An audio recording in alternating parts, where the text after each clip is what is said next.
আপনি একজন community paramedic বা আপনি একজন ডিএমএফ চিকিৎসক বা আপনি বিকল্প ধারার চিকিৎসকও হতে পারেন। তো কোন বিষয়গুলো অ্যাকচুয়ালি আপনি চেম্বার করার ক্ষেত্রে বা চিকিৎসা দেওয়ার ক্ষেত্রে খেয়াল রাখবেন? আর দেখা যায় কোন ক্ষেত্রে ম্যাজিস্ট্রেট যদি আপনার চেম্বারে কখনো হানা দেয়, সেই ক্ষেত্রে আপনি বিপদে পড়তে পারেন। এই প্রচলিত আইনের রেফারেন্স সহ আজকে আলোচনাটা আমি করব। আমি গত কয়েকদিন খুব মেইল পাচ্ছিলাম এই বিষয়ে। অনেকে মেইল করেছেন, অনেকে আমার ভিডিওতে কমেন্ট করেছেন যে আসলে চেম্বার করতে গিয়ে আসলে কোন ধরনের বাধা আসতে পারে বা কোন কারণগুলো মানে ম্যাজিস্ট্রেট দেখিয়ে আপনাকে জরিমানা করতে পারে। তো সেই বিষয়ে আজকে আমি কথা বলব। তো শুরুতে আসি যারা হচ্ছে সিপি বা কমিউনিটি প্যারামেডিক বা হচ্ছে অন্য প্যারামেডিক যারা আছেন যেমন কারিগরি শিক্ষা বোর্ড থেকে যারা করেছেন প্যারামেডিক তারাও তো প্যারামেডিক দেন হচ্ছে সিএইচডব্লিউ প্যারামেডিকরাও কিন্তু প্যারামেডিক। তো মূলত হচ্ছে এই ৩ ধরনের প্যারামেডিক হচ্ছে বৈধ প্যারামেডিক। যদিও কারিগরি শিক্ষা বোর্ডের প্যারামেডিক কোর্সটা এখন বন্ধ। তো এখানে কথা হচ্ছে অ্যাজ এ প্যারামেডিক যখন আপনি চিকিৎসা করতে যাবেন, এখানে মানে প্যারামেডিকদের জন্য নির্ধারিত যেই ৬৬টা ঔষধ আছে, মেডিসিন আছে, তো সেটার লিস্ট আপনি অবশ্যই আপনার চেম্বারে রাখতে হবে। ঠিক আছে? আর আপনার প্রেসক্রিপশন প্যাডে আপনার নামের শেষে জাস্ট হচ্ছে প্যারামেডিক ইউজ করতে পারবেন বা খুব বেশি হলে ওটিসি বেসড প্র্যাকটিশনার্স মানে ওটিসি দিয়ে হচ্ছে আপনি চিকিৎসা করেন মানে ওভার দ্য কাউন্টার ড্রাগ যেটা হচ্ছে ড্রাগ পলিসি আইনের একটা মানে উপধারায় এটা বর্ণনা ছিল যে ওটিসি ড্রাগের ক্ষেত্রে কিন্তু কোনো রেজিস্টার্ড চিকিৎসকের পরামর্শের প্রয়োজন হয় না। ঠিক আছে? তবে এটা প্রেসক্রাইব করতে পারবেন কিনা সেটা নিয়ে কিন্তু এখনো মানে সাংঘর্ষিক আইনগুলো যেগুলো আছে সেগুলো হচ্ছে সাংঘর্ষিক, সেগুলো আলোচনায় আমি পরে যাচ্ছি। তো যেটা বললাম যে আপনি অ্যাজ এ প্যারামেডিক হিসাবে জাস্ট আপনার যে ৬৬টা ঔষধ দেওয়ার রাইট আছে সেই মানে লিস্টটা আপনার চেম্বারে রাখতে পারেন। তো এখন মানে এই লিস্ট যদি আপনি এই ম্যাজিস্ট্রেটকে দেখান ধরার পরে, তো সেই ক্ষেত্রে উনি কিন্তু এটার সোর্স জানতে চাবে। তো এখানে এটার মানে অথেন্টিক সোর্স খোঁজার জন্য আমি অনেক চেষ্টা করেছিলাম। অনলাইনে এই যে পিএইচসির যে ওয়েবসাইট, সেখানে কিন্তু কোথাও মানে এই ড্রাগ লিস্ট বা হচ্ছে মেডিসিন লিস্ট আমি খুঁজে পাইনি। এটা পাওয়া যায় হচ্ছে কমিউনিটি প্যারামেডিক কোর্সের সাজেশন ও প্রশ্ন ব্যাংক আরমানুদ্দিনের একটা বই আছে, সেটার পেজ নাম্বার 2 to 6 পর্যন্ত হচ্ছে এগুলো দেয়া আছে। দেন হচ্ছে সাইকের একটা ওয়েবসাইট আছে যেখানে কমিউনিটি প্যারামেডিক সম্পর্কে বলা আছে। তো সেখানেও কিন্তু আপনারা পিডিএফ আকারে এটা পেয়ে যাবেন। কিন্তু আদৌ এই লিস্টটা মানে পিএইচসি মানে প্রাইমারি হেলথ কেয়ার বা হচ্ছে স্বাস্থ্য মন্ত্রণালয় কর্তৃক মানে অ্যাকচুয়ালি দেয়া হয়েছে কিনা সেই বিষয়ে কিন্তু এখনো কোনো তথ্য পাওয়া যায়নি। আমি ব্যক্তিগতভাবে পাইনি বা সরাসরি আসলে আমি ওইখানে গিয়ে খোঁজ নিব যে ওই সুযোগটা আমার নেই। দ্যাটস ওয়াই মানে ওইটা ওইভাবে খতিয়ে দেখা হয়নি। কিন্তু এখানে আমি এই ব্যাপারটা খতিয়ে না দেখার একমাত্র কারণ হচ্ছে এখানে বেশিরভাগ ড্রাগই হচ্ছে সরি মেডিসিন গুলো হচ্ছে ওটিসি ড্রাগ। তো ওটিসি ড্রাগস মানে হচ্ছে মেডিসিন হচ্ছে যে আপনার যেগুলো রেজিস্টার্ড চিকিৎসকের পরামর্শ ছাড়াই আপনি পেশেন্টকে দিতে পারবেন বা বিক্রয় করতে পারবেন। ঠিক আছে? তো সেই ক্ষেত্রে আসলে ওরকম সমস্যা হওয়ার কথা না। আর তারপরে যদি হচ্ছে ম্যাজিস্ট্রেট বলে যে আপনি তো প্রেসক্রাইব করতে পারেন না, এটা বিএমডিসি আইনের সাথে মিলাতে চায়, তো সেই ক্ষেত্রে আপনি আপনার কাউন্সিলের সার্টিফিকেট দেখাতে পারেন যেখান থেকে আপনি প্যারামেডিক করেছেন, তো সেখান থেকে এটা অনুমোদিত কিনা। আপনি যদি কমিউনিটি প্যারামেডিক হয়ে থাকেন সেক্ষেত্রে নার্সিং কাউন্সিলের যে আপনার সার্টিফিকেট থাকবে সেটা তো অবশ্যই আপনার চেম্বারে রাখতেই হবে। দেন অন্য ধারার প্যারামেডিক যারা আছেন যেমন কারিগরি শিক্ষা বোর্ড থেকে প্যারামেডিক, সার্টিফিকেট প্যারামেডিক, দেন সিএসডব্লিউ প্যারামেডিক তারাও কিন্তু তাদের সার্টিফিকেটগুলো রাখতে পারেন। আর আপনারা যদি ওটিসি বেসড প্র্যাকটিশনার্স হিসেবে কাজ করেন বা শুধু ওটিসি বেসড বা এই লিস্টে যা আছে তা ধরে যদি চিকিৎসা করেন বা হচ্ছে আপনি প্রেসক্রিপশন করে থাকেন, সেই ক্ষেত্রে কিন্তু কোনো ধরনের বিপদ হওয়ার কথা না। বিপদটা তখনই বাধবে যখন আপনি আপনার এই সীমানা অতিক্রম করবেন। ঠিক আছে? তো এই সীমানাটা যদি আপনি অতিক্রম করেন, ধরেন কোনো একটা অ্যান্টিবায়োটিক বলে আপনি লিখে ফেলেন বা ইচ্ছাকৃতভাবে লিখলেন, এটা একদমই উচিত না অ্যাজ এ কমিউনিটি প্যারামেডিক হিসাবে আপনি কাজটা করেন। বা আপনি ডিএমএফ হিসাবেও কিন্তু আপনার যে লিস্ট আছে নির্ধারিত লিস্ট, এটা কিন্তু বিএমডিসির ওয়েবসাইটেই পাওয়া যায়। যে আপনার ডিএমএফদের মেডিসিন লিস্টটা পাওয়া যায়। তো এটার বাইরে গিয়ে আপনারাও যদি দেখা যায় এরকম ম্যাল প্র্যাকটিস শুরু করে দেন, অ্যান্টিবায়োটিক লেখা শুরু করে দেন বা সেফ ট্রাকশন লিখে দেন আইভি, তো সেটা তো দেখা যায় অনেক বেশি বাড়াবাড়ি হবে। তো সেই ক্ষেত্রে আপনারা কোন আইনে অধীনে শাস্তিযোগ্য হবেন সেটা আমি বলে দিচ্ছি। বিএমডিসি আইনের সেকশন 29 অনুযায়ী কিন্তু এটা ধরে নেবে। কারণ যখন আপনি আপনার নির্ধারিত যে ড্রাগ লিস্ট আছে বা মেডিসিন লিস্ট আছে সেটা যদি ক্রস করে ফেলেন তাহলে কিন্তু আপনি একজন এমবিবিএস চিকিৎসকের মতোই মানে তাদের যেই ওষুধগুলো হচ্ছে ব্যবহার্য বা ব্যবহার করার অনুমতি আছে আপনি যদি সেগুলো লিখেন, তো সেই ক্ষেত্রে কিন্তু আপনি ফেক এমবিবিএস ডাক্তারের মতো হয়ে গেলেন। তো সেই ক্ষেত্রে আপনি কিন্তু বিএমডিসি আইনের সেকশন 29 এর আন্ডারে শাস্তি পেতে পারেন। ঠিক আছে? তো এখানে স্পষ্টই বলা আছে সেকশন 29-এ যে ভুয়া পদবি ইত্যাদি ব্যবহার নিষিদ্ধ। তো এখানে যখন তাদের মেডিসিনটা আপনি লিখতে যাবেন আপনার লিস্টের বাইরে থেকে, তখন কিন্তু মানে অ্যাজ এ আপনি একজন এমবিবিএস হিসেবে প্র্যাকটিস করলেন, তো সেই ক্ষেত্রে কিন্তু এই সেকশন 29 অনুযায়ী ম্যাজিস্ট্রেট আপনাকে জরিমানা করতে পারে। তো এখানে দেখেন 3 বছরের কারাদণ্ড হতে পারে বা 1 লক্ষ টাকা জরিমানা হতে পারে বা উভয় দণ্ড হতে পারে আপনার, ঠিক আছে? তো এই বিষয়টা কিন্তু মাথায় রাখবেন, এটা কখনোই করা যাবে না। নির্ধারিত যে লিস্ট আছে এটা ডিএমএফ আপনি হন বা আপনি একজন কমিউনিটি প্যারামেডিক হন, ওই লিস্টের বাইরে কখনোই যাওয়া যাবে না, ঠিক আছে? দেন আরো কিছু বিষয় যেগুলো হচ্ছে আপনাদের জানিয়ে রাখা উচিত। এখানে আপনি একটা ফার্মাসিতে ধরেন অবশ্যই একটা ফার্মাসি তো থাকবে, ঠিক না? ওই ফার্মাসির আন্ডারই হচ্ছে আপনি প্র্যাকটিসটা করবেন। তো সেখানে আপনার ফার্মাসিতে দেখা যায় একজন রেজিস্টার্ড ফার্মাসিস্ট আছে কিনা, অ্যাটলিস্ট সি ক্যাটাগরির ফার্মাসিস্ট আছে কিনা, সেই বিষয়গুলো কিন্তু আপনার নিশ্চিত করতে হবে। বা আপনি নিজে হলেও হতে পারেন, কোনো সমস্যা নেই, এটার সুযোগ আছে। আপনি কিন্তু প্যারামেডিক হলেও ফার্মাসিস্ট হতে পারেন, আপনি ডিএমএফ হলেও ফার্মাসিস্ট হতে পারেন, ঠিক আছে?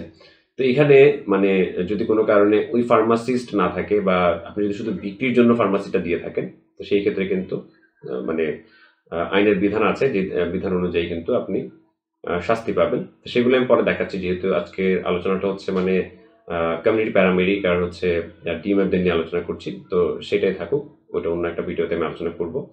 তো এখন আসি চেম্বারে আসলে সচরাচর যে সমস্যাগুলো ম্যাজিস্ট্রেটরা মানে আইডেন্টিফাই করে থাকে।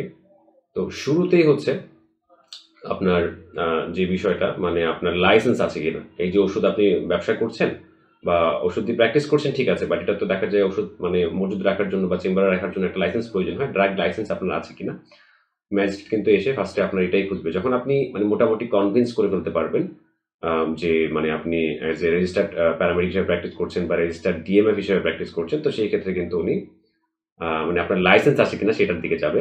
একের পর এক মানে মানে প্রবলেম খুঁজে বের করার চেষ্টা করবে। এটা অ্যাকচুয়ালি তাদের ম্যাজিস্ট্রেসি মানে পাওয়ারের মাধ্যমে ওরা করে থাকে। ওরা আইডেন্টিফাই করবে যে আপনার কোনো প্রবলেম আছে কিনা। সবগুলোই দেখবে যখন আসবে। জাস্ট আপনার প্র্যাকটিস করার বৈধতা আছে কিনা সেটা দেখে চলে যাবে, ব্যাপারটা এরকম না। তো এখানে ড্রাগ লাইসেন্স মানে যদি আপনার কোনো কারণে না থাকে, তো সেই ক্ষেত্রে কিন্তু আপনি বড় একটা জরিমানা গুনতে হবে। এটা হচ্ছে ড্রাগ অ্যান্ড কসমেটিক্স আইনের সেকশন 14 অনুযায়ী যদি লাইসেন্স ছাড়া আপনি কোনো ঔষধ পরিদর্শন করেন বা হচ্ছে আপনি এগুলো মজুত করেন বিক্রয়ের উদ্দেশ্যে, তো সেক্ষেত্রে কিন্তু আপনার 5 বছরের সশ্রম কারাদণ্ড হতে পারে অথবা 5 লক্ষ টাকা জরিমানা হতে পারে অথবা উভয় দণ্ড হতে পারে। চিন্তা করতে পারেন যে কত মানে বড় ধরনের একটা দণ্ড এটা। আরো একটা সমস্যা আছে যে অনেকে দেখা যায় যে সরকারি কিছু ওষুধ, হ্যাঁ, এরকম অনেক সিএইচসিপিদের ক্ষেত্রে আমি দেখেছি, যারা হচ্ছে সিএইচসিপি আমাদের এলাকায় যারা হচ্ছে যে কমিউনিটি হেলথ কেয়ার প্রোভাইডার হিসেবে চাকরি করে, তারা কি করে অনেক ঔষধ মানে তাদের তাদের তো নিজস্ব ফার্মাসি থাকেই, তো ওই ফার্মাসিতে এই সরকারি ওষুধগুলো বিক্রি করে। তো এই সরকারি ওষুধগুলো কিন্তু বিক্রি করা যাবে না, ঠিক আছে? তো এখানে আপনার ড্রাগ অ্যান্ড কসমেটিক্স আইন 2023-এর সেকশন 40 আপনার ক্লজ এর মধ্যে এটা স্পষ্ট উল্লেখ করে দেওয়া আছে, সরকারি ঔষধ বিক্রয় অথবা বিক্রয়ের উদ্দেশ্যে মজুদ বা প্রদর্শন করা হলে 10 বছরের সশ্রম কারাদণ্ড অথবা 10 লক্ষ টাকা জরিমানা অথবা উভয় দণ্ড, ঠিক আছে? তো এই কাজগুলো যারা করেন তারা সাবধান হয়ে যান, কারণ এই আইনে যদি আপনি মানে এই জরিমানার নিচে পড়েন বা কারাদণ্ডতে পড়েন, তাহলে আপনার ক্যারিয়ার বরবাদ হতে পারে, এটা মাথায় রাখবেন। আরো একটা সমস্যা যেটা ম্যাজিস্ট্রেটরা আপনার ধরবে, সেটা হচ্ছে আপনার মানে ফার্মাসি বা হচ্ছে আপনার চেম্বারে কোনো ধরনের এক্সপায়ার্ড মেডিসিন আছে কিনা সেই বিষয়টা কিন্তু তারা খুঁজে বের করবে। তো এটার বিধানটা আমি দেখিয়ে দিচ্ছি। ড্রাগ অ্যান্ড কসমেটিক্স আইন 2023-এর যে আইনটা আছে সেটার সেকশন 40 ক্লজ বিতে এটা স্পষ্ট উল্লেখ করা আছে যে সরকার কর্তৃক নিষিদ্ধ ঔষধ বা মেয়াদ উত্তীর্ণ তারিখের পর কোনো ওষুধ বিক্রয় অথবা বিক্রয়ের উদ্দেশ্যে যদি আপনি মজুদ বা প্রদর্শন করেন, সেক্ষেত্রে কিন্তু আপনার 1 বছরের কারাদণ্ড হতে পারে অথবা 50,000 টাকা জরিমানা হতে পারে বা উভয় দণ্ড হতে পারে, ঠিক আছে? তো এই প্রভিশনটা কিন্তু মাথায় রাখবেন। এটা দিয়ে দেখা যায় প্রচুর আপনার দেখা যায় মানে জরিমানা হয়, জেল জরিমানা হয়ে যায় অনেকে। অনেক মানে কমিউনিটি প্যারামেডিকদের আমি দেখেছি, অনেক বিকল্প ধারার চিকিৎসকদেরকে আমি দেখেছি এই ধরনের ঝামেলায় পড়ে যেতে। দেন আরো একটা বিষয় আছে, এই যে আমরা মানে দেখা যায় মানে যারা হচ্ছে এই যে কমিউনিটি প্যারামেডিক হিসেবে প্র্যাকটিস করছি বা ডিএমএফ হিসেবে প্র্যাকটিস করছি, তো সেখানে স্বাভাবিকভাবেই ঔষধ কোম্পানির লোকগুলো আসবে, তো তাদের প্রোডাক্ট সম্পর্কে আমাদেরকে ধারণা দেওয়ার জন্য। তো এই স্যাম্পলগুলো যে দিয়ে যাবে, ঠিক আছে, এই স্যাম্পলগুলো যদি আপনি বিক্রয়ের জন্য প্রদর্শন করেন, সেটাও কিন্তু আইনগতভাবে আপনি অপরাধী হবেন। এটা বলা আছে ড্রাগ অ্যান্ড কসমেটিক্স আইনে আপনার সেকশন 40-এর ক্লজ সিতে বলা আছে এটা, যে ফিজিশিয়ান স্যাম্পল জাতীয় কোনো ওষুধ বিক্রয় অথবা বিক্রয়ের উদ্দেশ্যে যদি আপনি মজুদ বা প্রদর্শন করেন সেক্ষেত্রে কিন্তু আপনার 10,000 টাকা জরিমানা হবে। ম্যাক্সিমাম 10,000 টাকা জরিমানা হবে, কমও হতে পারে। এটা ম্যাজিস্ট্রেসি পাওয়ারের উপর নির্ভর করবে। তো বুঝতে পারছেন যে কতগুলো বিষয় আপনার মাথায় রাখা উচিত চেম্বার শুরু করার আগে অ্যাজ এ প্যারামেডিক হিসাবে। তো এই গেল হচ্ছে মানে কিছু বেসিক বিষয় যেগুলো ধরে হচ্ছে আপনাকে ম্যাজিস্ট্রেট মানে জরিমানা দেন হচ্ছে জেল দিতে পারে। তো মানে আরো একটা বিষয় দেখা যায়, এই প্রশ্নটা আমাকে যে ভিডিওর কমেন্টেই হয়তো বা অনেকে করে বুঝবেন যে এখন এই যে ওটিসি ড্রাগ দিয়ে যে বা মেডিসিন দিয়ে যে প্র্যাকটিস করা যায় সেই বিধানটা কোথায় আছে। তো সেটাও কিন্তু আপনার এই ড্রাগ অ্যান্ড কসমেটিক্স আইনেই বলা আছে। সেকশন 40-তে আপনার স্পষ্ট উল্লেখ করা আছে যে মানে কোন কোন ওষুধগুলো হচ্ছে আপনার বিক্রয় করা যাবে। প্রেসক্রিপশনের কথা যদিও বলা নেই, বাট বিক্রয় করা যাবে এই বিষয়ে বলা আছে।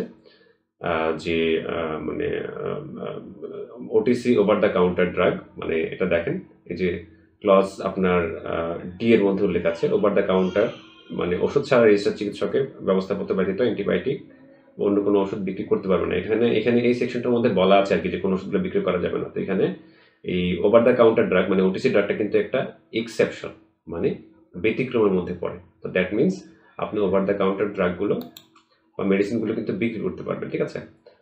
আর আরেকটা মানে গুরুত্বপূর্ণ প্রভিশন, সেটা আপনারা একটু জেনে রাখুন, কাজে লাগবে আপনাদের প্র্যাকটিসে।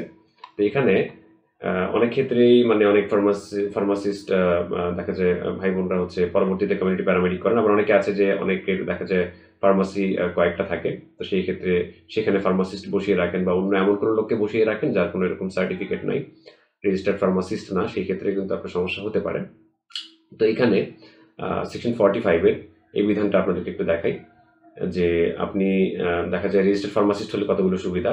আপনি অ্যাটলিস্ট সি ক্যাটাগরির কোর্সটা যদি করে রাখেন ফার্মাসি কাউন্সিলের আন্ডারে, সেই ক্ষেত্রে কিন্তু আপনি যে কোনো মানে হোমিওপ্যাথিক যে ওষুধগুলো আছে সেগুলো ব্যতীত আপনি কিন্তু অন্যান্য এই যে ইউনানি আয়ুর্বেদিক দেন হচ্ছে আপনার অ্যালোপ্যাথিক যে ওষুধগুলো আছে সেগুলো কিন্তু মানে খুব সুন্দরভাবেই মানে বিক্রয় করতে পারবেন যদি আপনি রেজিস্টার্ড ফার্মাসিস্ট হয়ে থাকেন। আর যদি না মানে আপনি ফার্মাসিস্ট হন সেই ক্ষেত্রে কিন্তু জরিমানার বিধান আছে। তো যেহেতু আজকের এই ভিডিওটার মধ্যে এই বিষয়টা রিলেভেন্ট না, দ্যাটস আমি এই রেফারেন্সটা দেখালাম না।